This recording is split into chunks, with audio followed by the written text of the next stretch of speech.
a little bit of presentation. Now, so on the framing assignment, like I said, is the largest one. Will actually go over 2 weeks. We have, if I remember right, 5 or it's 6 days. I can't remember exactly. I think it's 5 days, class days to work on it. It will be broken up into a number. I'll do presentations today. I'll do presentation on Friday. And I think I'll do one on Monday also. So we'll break them up into shorter presentations into different things. So we're going to start today with walls. Oftentimes we would kind of start with floors, but we have to do walls before we put the basement or put the floor in, the basement walls anyway. So we'll start with walls and we'll look at that. And then we're going to do a few other things today with the spreadsheet and teach you some new Excel skills, which I think you will find are very fun and very, very valuable. Okay. So let's just talk a little bit about estimating walls and go from there. Okay, so we'll start with exterior walls. I would hope that most of you at this point would understand all the parts and pieces that go into framing exterior walls. You of course got the plates, top and bottom plates, you got the studs, you got the headers, you got perhaps bracing, and you've got sheathing. So let's just take a look at some of those. So plates, most often we would see in construction a single bottom plate. And most of the time we would see a double top plate. However, that is not necessarily required. You can do a single top plate, and some construction has that. Even on load-bearing exterior walls, there are some specific requirements for doing that. You have to do what they call inline framing, which means basically your roof members have to sit over the top of the studs, and you have to have metal braces between the cuts in the plates. But oftentimes we do that. So again, we talk about when we do the plates, we typically have a double top plate. We lap the corners and nail those together to add some strength to it. Calculating it's fairly easy. Lineal feet of wall. So do you know the lineal feet of most of your wall types in this class already? Where? In your basic info, right? Okay, you already done that. So again, that's a fairly basic. Oh, I got 125 feet of exterior wall. I need to multiply that by 3, and that gives me my plates. Okay, so that one's fairly easy. Okay, we took again the double top plate and the bottom plate. You can see right here where again the typical, they frame it with the single plate. They stand the wall up, and then in this OSHA-approved method of nailing off the top plate right there. You come along, put the top plate on. The bottom plate, you can see typically in this situation rests on the floor system. Some of them, like the garage walls, are going to be resting on the foundation. Of course, our basement pony walls will be resting on the basement floor, but this type of things. Okay. Now, studs. So we're typically going to be using studs in there. Most often, we would use the pre-cut studs. That was one of the things that judges chewed out. A lot of the contestants in the 2-year competition, because this particular building had 9-foot walls that they had to estimate and draw, and so most of the teams bought 10-foot studs and cut them all. But realizing now that they do actually make 104 pre-cut stud lengths, or the 92 for a standard 5/8. Why such a weird dimension for the pre-cut length? What's that? Drywall. Okay, is important to know. That has to do with that little 5/8 there deal on there. What else goes into that? Yes, your top and bottom plate. So if you add a single bottom plate and a double top plate, that adds 4.5 inches to that. Okay, and so what happens there is that makes that wall. So is that 97 and an 1/8? Okay. And so what happens there is you would then put, so when you frame the wall, when you go to put the drywall on, you typically put the ceiling on first, which would most often be 5/8 thick drywall. And then you would put two layers of 4-foot drywall, which would leave you about a 1/2 inch gap at the bottom just to be able to fit everything and shim it together. So that's kind of normal. If you have a 9-foot high wall with 104 top plates, you can buy a 4.5-foot wide drywall and do the same type thing. If you just did standard ones without cutting those, you would end up with a wall that's 8 foot 4.5, which is a really odd size, because then your drywall, what you end up doing is have to put a little sliver at the bottom of it or something like that. Okay. Oftentimes we have higher walls. 10 foot are very popular, 12 foot. also in homes and stuff like that. So calculations. Now, I think most of you in the 120 class were taught that we estimate how? Anybody remember? One stud per foot, okay? Which is okay for a quick, rough estimate. But when I got out in the industry, and I was taught that 30, almost 40 years ago at BYU, and I got out in the industry and started doing that, and I always kept coming up short. And so I've got some different numbers, which a lot of other authors have kind of suggested too. And so a little bit more complex, but a little bit more accurate. So we're going to take, if our framing is 16 inches on center, we'll take the lineal feet of wall and times it by 0.75. What does that do for us?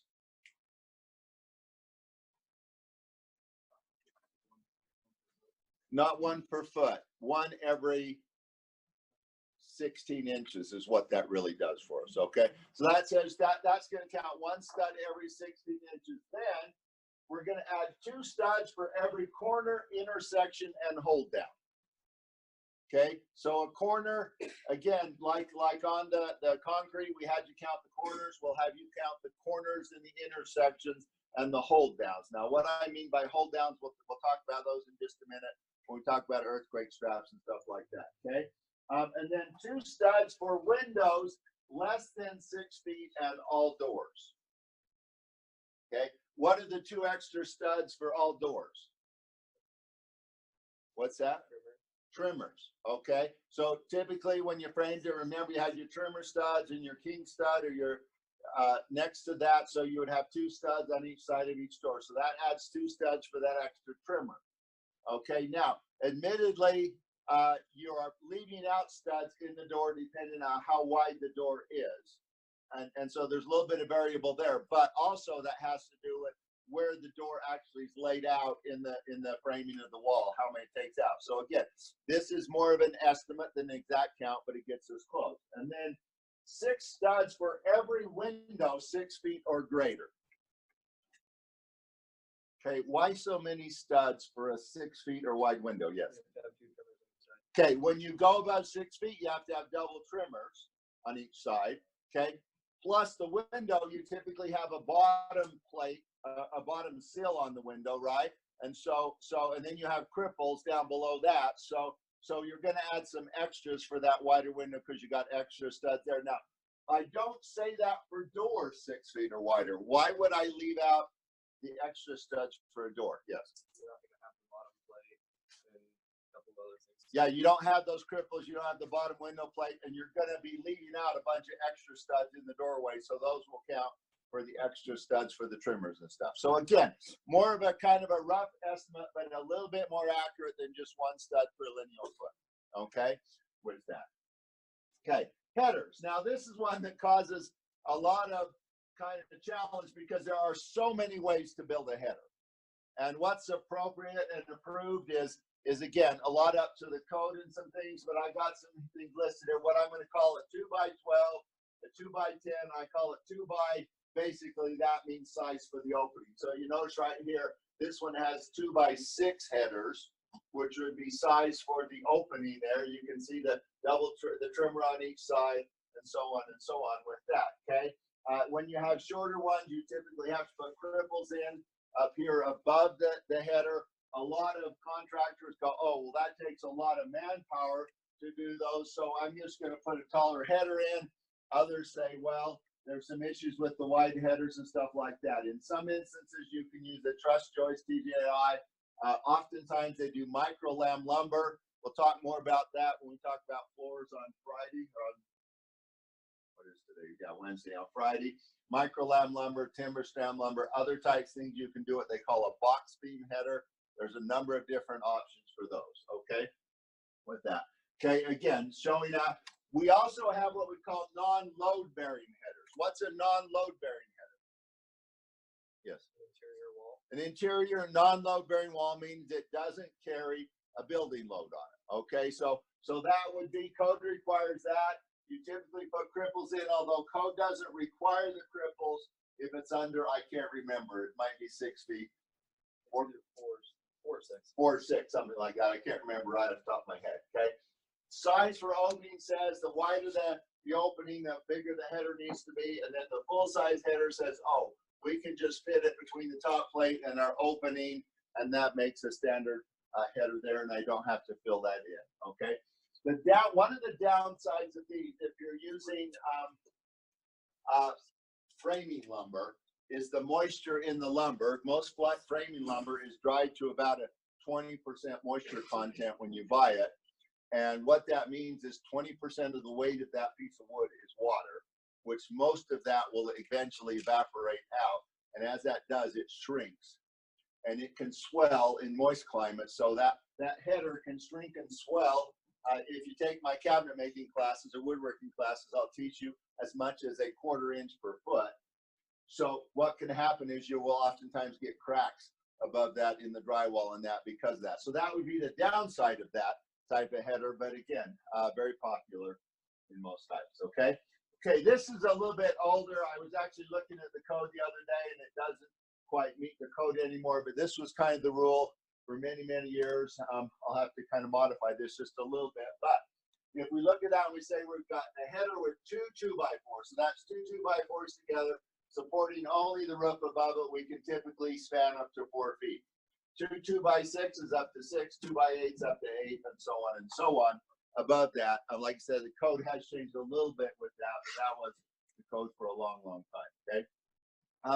Diagonal bracing. Now, this is one that we used to do a lot of that I don't see much anymore. So in this example here, you'll notice again, nice pictures from the 1970s or early 1980s by the haircut, the vest. You guys don't remember the down vest? I do. Okay.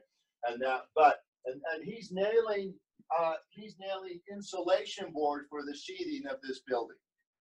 Okay, which we used to do fairly commonly. But what has to happen is you have to have shear bracing by code. Shear bracing is bracing that resists lateral movement from wind or from earthquakes or stuff like that. And so often what we would do is we would put in what we call a lead-in brace, which is this brace right here. So you would actually take that and you actually saw a groove into the 2x4 here, 2x6, and you nail that diagonal bracing in. And then oftentimes you'll see, if you look at older homes, particularly those built in the 70s and stuff, they would replace that with plywood on the corners and then insulation board in between and stuff like that. Nowadays, most of the time, especially with the advent of OSB, it is most common just to basically sheathe the whole wall. Okay, and we'll talk more about that as we go. Okay, but just so you understand what those are. Okay, again, sheathing. Commonly, that was plywood. Nowadays, it's usually OSB. It can be insulation board. Matter of fact, the newest 2015 code pretty much requires solid insulation on the outside of a building. And so where they've adopted that new 2015 energy code, you have the sheathing, but you have to actually put insulation over the top of that with that. Okay, but in this, we don't use that code right here, and a lot of places haven't adopted yet. But we look at the sheathing here. Basically, we can take the square feet of exterior wall divided by material, or the lineal feet of wall divided by 4 because the width of the sheet. Now, we do need to take into account the height of the wall, and not only the height of the wall, but the height of the wall sheathing. Okay, so if we were to back up just a little bit and look at a couple slides here, we go back to that one here. When they come time to sheathe this wall, where does the sheathing go to? Probably all the way to right here, right? So if that's an 8-foot high wall, you've got 8 foot plus that distance there for the sheathing. So typically, if you're buying 8-foot high sheathing, which would be very common, you can get longer on occasion. But if you're doing that, then what has to happen? We'll talk about blocking in a second, but you have to have horizontal blocking wherever you have a horizontal seam. So this looks like a garage wall because that's sitting on the garage floor, taller wall. So the sheathing goes up to here, comes down. This is going to be where there's a seam between the 2 pieces of OSB there. So you always have to have horizontal blocking between the horizontal seams, okay? Interior walls, same type formula applies 3 times the length of the interior wall. Stud calculations are going to be exactly the same. with that. And so we can look at that. We'll set those formulas up, and once we do that, we can just use those. Okay. Again, headers. This is a good slide because this right here is for some reason, I don't quite know why I didn't catch that in the slide. That's a load-bearing partition right there, header. That one is not. Okay, and so you can see that kind of a good little slide to show you some examples of that, what we need with the headers and things. Okay. Now, very commonly in today's world, there is building codes have continued to become much more rigid and require more and more and more. There's a lot of discussion about that, but the truth is buildings are much safer than they used to be, and particularly buildings in high-risk areas along, hurricane zones and stuff like that. There's a lot of issues that a lot of those have solved. Okay, I have a copy in my office of the 1982 Uniform Building Code residential section. It's about this thick, and it's about that big. You guys, that I have the 2015 or 2012 code at home. It's that thick. You guys have seen it, right? Okay. Anyway, so but one of the things they've done a lot is increase requirements in bracing and stuff. Now, this is just a slide from the manufacturer's literature, and maybe a little bit over enthusiastic on how much bracing we need. But the idea being that there's a lot of different type of bracing that can be added or may be required, depending on municipality and depending on what's going on. Obviously, as we talk about roofs, and you're probably familiar with, of course, hurricane straps and stuff like that, wall anchors. There's a number of those that may be required. If you see some of the apartment buildings around town being framed, you notice this is a fairly common strap ties between floors would be a fairly common requirement in taller wood frame buildings and stuff like that. So just to kind of be aware of some of that stuff. Okay. Again, some different types of anchors there, and we'll talk more about anchors when we get to flooring and stuff like that also. Okay. All right. So again, when we get to roofs, you've got the hurricane anchors. The rafter tie here shows a couple of different examples here where it ties the top plate to the bottom, or to the top plates to the truss or to the rafter. Those have been required since I was your age. And again, they found out a long time ago that the typical traditional way of just basically toenailing the rafters to the top plate was a very, very not very good way of attaching the roof. And what would happen in high winds, the roof would literally come off. I watched a movie one time on television, and it was about a hurricane that hit the eastern seaboard, the Northeast, in the 1930s. It was kind of a path very similar to what was Hurricane Sandy a few years ago. And there was a little thing in the movie about this. In Massachusetts, there was a family that had a house on the beach, and the storm surge had come in and was flooding their house. So they went up to the second floor. They got higher, so they went up into the attic, and they crawled up in the attic. And they were in the attic, and the winds came along and blew the attic off their house and set the attic in the ocean. And they literally rode out the hurricane in the attic of their house on the ocean. And they did actually survive. So, that would happen. So those type of things we'll talk more about when we talk about roof framing and stuff, okay? Again, this is one that's very common in this area, requirement for hold downs or what we call earthquake traps. So these are a number of homes here. So you notice the requirements where you typically have them on each side of a garage door opening like that. Now, why would you want something like that on a garage door opening? Yes. Because the sole plate doesn't have much contact with the foundation. Okay, exactly right. And what kind of forces does a building undergo when you're in an earthquake? Shake, which means the building's moving like this, right? And so you're actually getting lateral forces here. And so what that does is help keep that building rigid in those particularly on, because you've got a narrow opening right here. That's not that hard to hold, that's not that rigid. So required there, you notice on the corners here. So what you would do typically is those are embedded in the concrete when they pour the foundation. I actually have one out in the wood shop I should have brought in today. And then they kind of bend them down, and then they come back and they nail them, and you're required to put a nail in every hole. Okay. You're also required to have 2 studs wherever there is one. I mentioned, I think earlier, that my son was working framing on a bank out in Rigby last summer, and the boss came to him, and somebody had framed most of the job when they showed up, and they came back, and the boss said, "You need to fix all those." They had all the earthquake straps, and there was no 2x4s behind them, and so they had just nailed those through the plywood. And so I had to come in and pound all the nails out on the inside, put some studs in there, and then re-nail them all back again. So obviously, you probably don't want to do that if you're a builder, because that was took them several days to do it, actually, to do all of those. So, you know, a waste of time there. Now, in our particular building, okay, we do have earthquake straps. You'll remember that from the concrete, okay? But wherever we have an earthquake strap, we already have 2 studs, because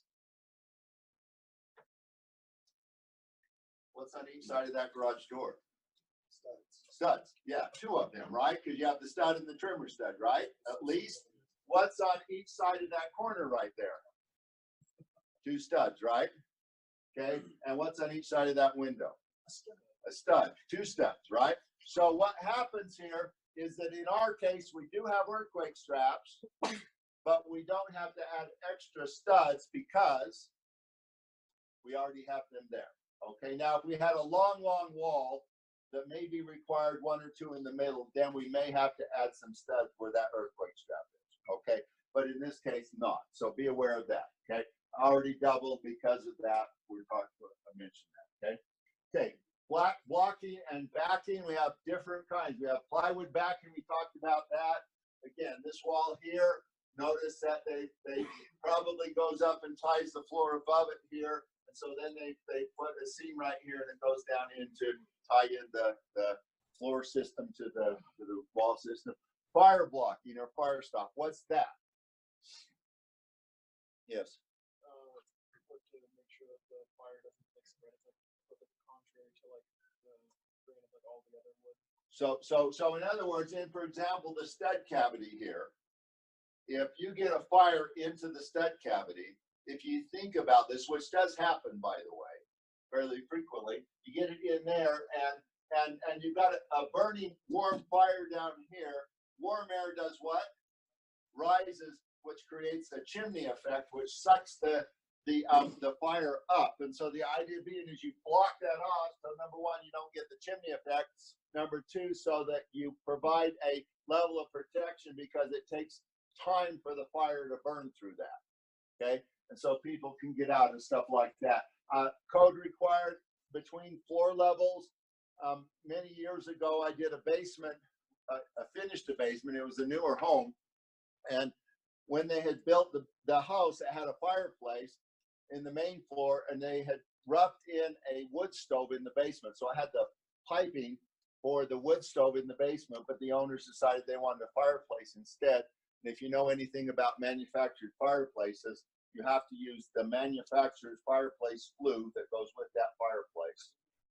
It's spendy stuff, okay?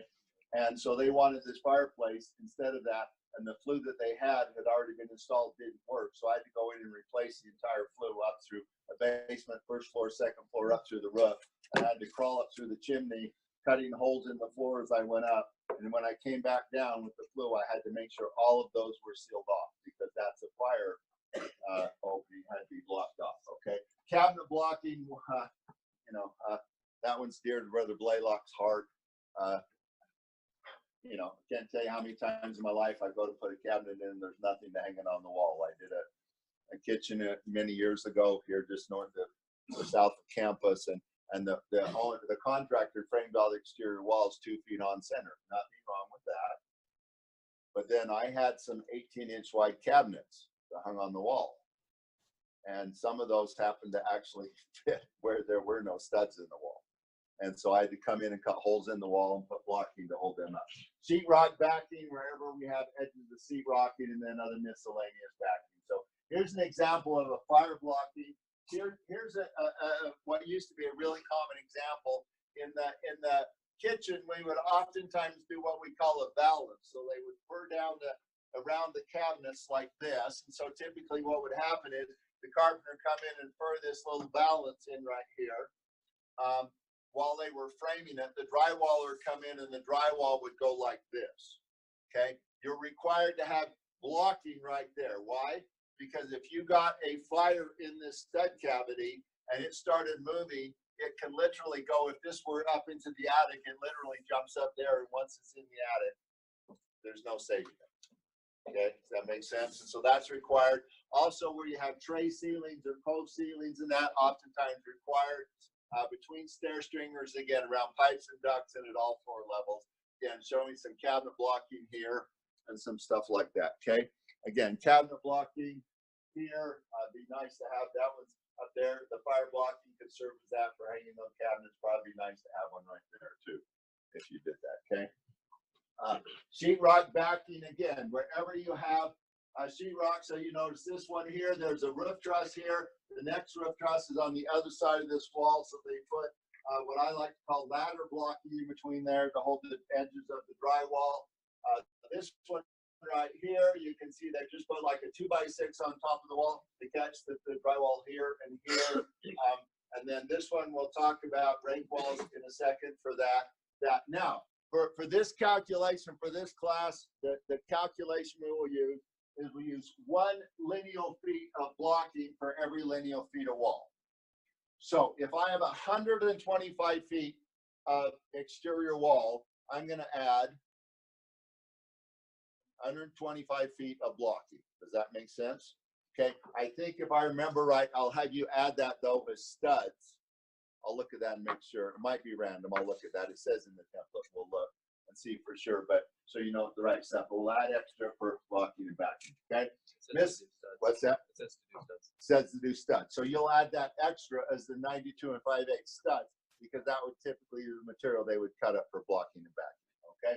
Thank you. Okay. So if you look at miscellaneous baseboard, again, oftentimes, Brother Blaylock, we do a lot of trim work, and we would do, you know, really nice, big, fancy, high baseboards, and maybe you need some blocking for that. Maybe for the shower head or for a curtain rod for the shower, for a wall-mounted sink. Okay, you typically need some blocking behind there. Or the handrail in stair rails, which I don't have here. Or handicap accessories such as grab bars and things like that. You probably don't want your grab bar falling off the wall when somebody's trying to get out of a wheelchair onto the toilet. Okay, that's probably not a good thing. So you want to make sure you do that in advance. And then, of course, towel bars. I tell the story. A number of years ago, I did a bathroom for a neighbor in my ward who happened to have 5 boys. And so they came to me, and I was finishing the bathroom in the basement. And my wife says, I don't want them to be able to pull the towel rack off the wall. Every towel rack in their house was ripped off because their little boys tried to do chin-ups on them. and she said, I don't want them to be able to pull the towel rack off the wall. I said, okay, that's great. So we did that bathroom. I put the entire back wall, a 2x12 on that, in between the studs on the entire back wall, and says, wherever you want the towel bar, you can do it. Came time for the towel bar, and I said, what do you want? And they said, well, let's just have a board with 5 hooks, so each boy could have a hook for their towel. So I did that, made them a nice little towel bar with 5 hooks, and I came back a year or two later to fix something in the house, and every hook was broken, but the rack was still on the wall. So anyway, but okay, you know, that kind of thing. All right. So with that, okay. Anyway, temporary bracing. So typically when we stand the walls up here, we have some kind of bracing to hold them in high wind, which, by the way, if you notice the apartments down, my son was showing his picture, just on the west side of the Yellowstone Highway, those ones they're building, some of them walls came down in the wind last week. Because they stood them up, and they braced them, but apparently they didn't get them braced enough. Are you talking about the ones by the tracks? Yeah, the yeah, is? yeah. Those things have been falling for a while. Yeah. Okay. Well, anyway, yeah. I was told by one student that they started framing those without the permit. Is what I'm told. Is why they've been sitting for so long. But, that's why. I drove past them and they're like, is, so the walls are like that. Anyway, so I don't know exactly, that's just the rumor, so I don't know the answer to that. But anyway, okay. Now, for sake of this class, we will add 1 lineal foot of bracing per lineal feet of wall. So again, if we add 125 lineal feet of wall, we would add 125 lineal feet, but we're going to assume a 50% waste factor. Okay, what does that mean? What's that? Talk louder, I can't hear. You add 50% in addition to You that? don't add 50%, you actually divide it in half. Okay, why? Because the assumption is that you use the bracing. When I get done with the roof and that, I tear the bracing out. What do I do with the bracing? I reuse it, okay? And so we're gonna assume, so if you had 125 lineal feet of wall, you would actually only buy 72.5 lineal feet of bracing. Does that make sense? Now here's the tricky part. When you estimate the labor costs, though, you have to estimate installing 125. Okay, we'll kind of show you that in the spreadsheet when we get to that point, but be aware of that. Okay, all right, basement pony walls. This, of course, is what we're going to start with today. We look at those. Here's some real good examples of what we're looking at. So if you look at this basement that's been framed here, you notice you have a wall here and a wall there. Okay, what's the difference between this wall and this wall? One's got a header, it's a load-bearing wall, the other does not. Okay, now let's look at this wall right here.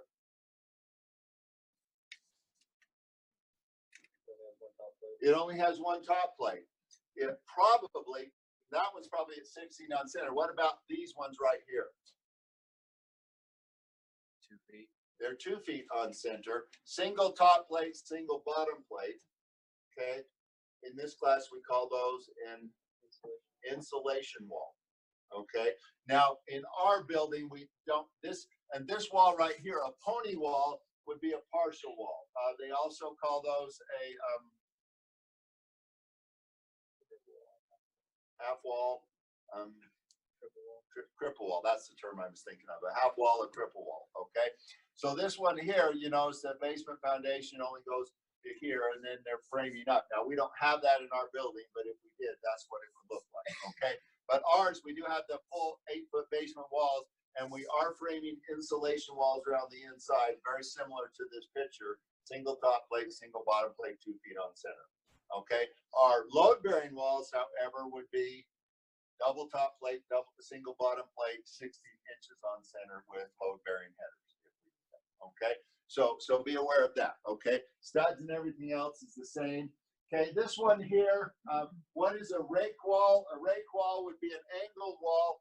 Again, we have a couple of those in this house because if you visualize, you will remember when you framed this house in the framing system class, the roof, the ceiling over the kitchen living room looked like what? Sloped, right? Okay, and then remember you had the tall walls we had to frame in between them, right? But what happens is if I'm standing in the living room looking towards the bedroom, I got to have drywall that goes all the way up to here.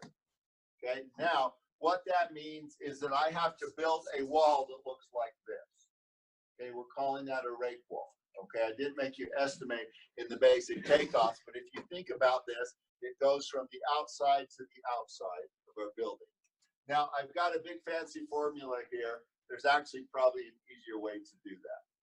Okay, because I will make you. This is one that students don't get right very often. Okay, but that's okay. So let's take a look at this. So if you look at this, every stud is different in length. Now, I taught you this formula in here based on the idea that at some point somebody's got to make that wall. That makes sense? Okay, but if you're estimating that, could you take that wall and do this for estimating purposes? Yes. Could you do that? Okay, so all we really need to know is the height of what we call the king stud. Okay, and so all we really need to know is what's the slope.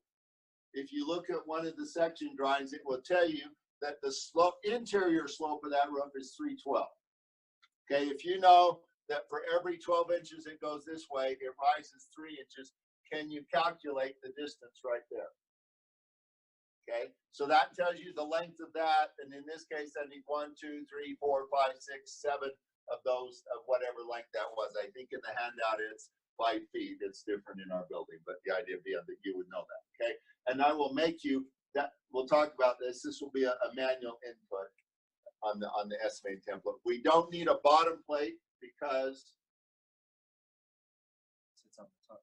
it sits on the top plate. Okay, we do probably need a top plate. Now this one is framed a little bit different. They basically, this one's actually been framed, if you can see it, as a rectangular wall. It goes all the way up to here, but then they've done the top plate like that to hold the sheetrock, and that works fine too. I've got lots of pictures. I kind of tried to find pictures of that to show you guys because it's one that seems to cause a lot of grief. We actually have 2 rake walls. Why 2 rake walls? One on the common wall. Okay. Again, if you can visualize this, you do have a truss on the outside edge of that common wall, but that common wall is 5.5 inches thick. That truss is only 1.5 inches thick, so you got 4 inches that you have to fill in for that. So be aware of that. Some little tricky things on this little house, but again, would be fairly common. Okay. With that, in fact, my son tells the story that when he was estimating up in North Dakota, and he would go to his framer because they would have these walls like this, and he would say, "How do you frame those?" And so they'd say, "Well, we frame them like this. We build an 8-foot wall, and we put a rake wall on top of it." So he estimated 8-foot studs for the wall, and then other 8-foot studs that they could cut up for the rake wall. And then they call him up and say, "We don't have enough plate material." That's long studs, right? He goes, "Why don't you have enough plate material?" "Well, we don't have enough." He goes out there and they framed it with full the way up. And so he had bought for what they told him to do, but then they framed it differently and ended up being short of their material and stuff. Okay. Garage walls, what's different from a garage wall? Here shows you a pretty good example of this wall right here. We call what? The common wall right here sits on the floor, right?